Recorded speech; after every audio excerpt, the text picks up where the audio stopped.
Hello again, everyone. In Ezekiel 18, we see in verse 23, "Have I any pleasure at all that the wicked should die, saith the Lord God, and not that he should return from his ways and live?" Now, what we have to understand about Ezekiel 18 is God is speaking to the people he has a covenant with. Not that God would have any direct pleasure in the death of the wicked, necessarily, but we can find places where it is his will and it is his desire that they should perish.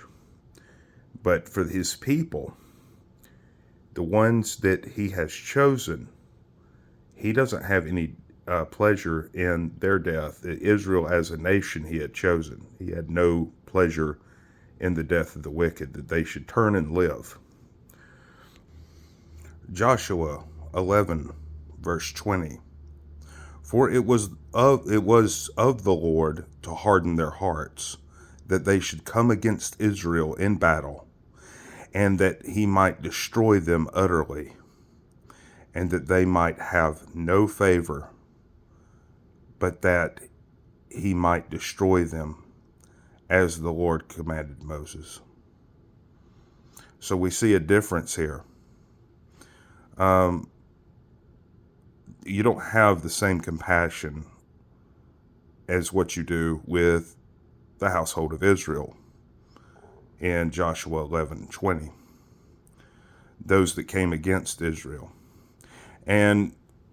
But why did they come against Israel? In many cases, well, actually in all cases, because God determines what takes place.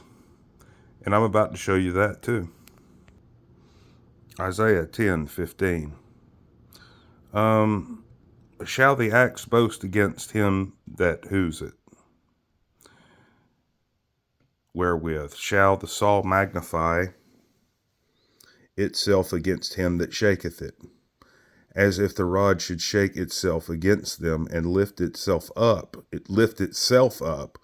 or as the staff should lift up itself, as it were no wood. So basically, what the context of this is Assyria had come against Israel. God used Assyria to punish Israel.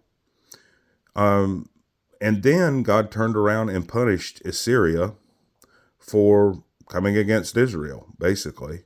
They became boastful. And he's like, basically God is saying in this place in no uncertain terms that he was the one wielding the axe, the saw, the rod, with that calamity that came upon Israel. And then he was getting ready to punish those very ones that he used to sin against Israel. Acts 4:24. And when they heard that, they lifted up their voice to God with one accord and said, Lord, thou art God, which hast made the heaven and the earth, and the sea, and all that is within them, who by the mouth of thy servant David hast said, why did the heathen rage, and the people imagine vain things? So taken, I think, from Psalms, right? The kings of the earth stood up, and the rulers were gathered together against the Lord and against his Christ. For of a truth against thy holy child Jesus, whom thou hast anointed, both Herod and Pontius Pilate, and with the Gentiles and the people of Israel, were gathered together, for to do whatsoever thy hand and thy counsel had determined beforehand to be done. Okay? So it's saying that all the actions, even the sinful actions, the way Jesus would respond, and also all the sinful actions of Herod, Pontius Pilate, with the Gentiles, and the people of Israel were gathered together to do whatsoever your hand and your counsel had determined, this is the same word for predestined, before to be done. Okay? This is the picture that the scriptures teach about God and his power. Free will is an illusion. It really is. And it's become an idol in many places. God has an elect people he saves. He saves the means by which, and he punishes others, and he determines even what they will do.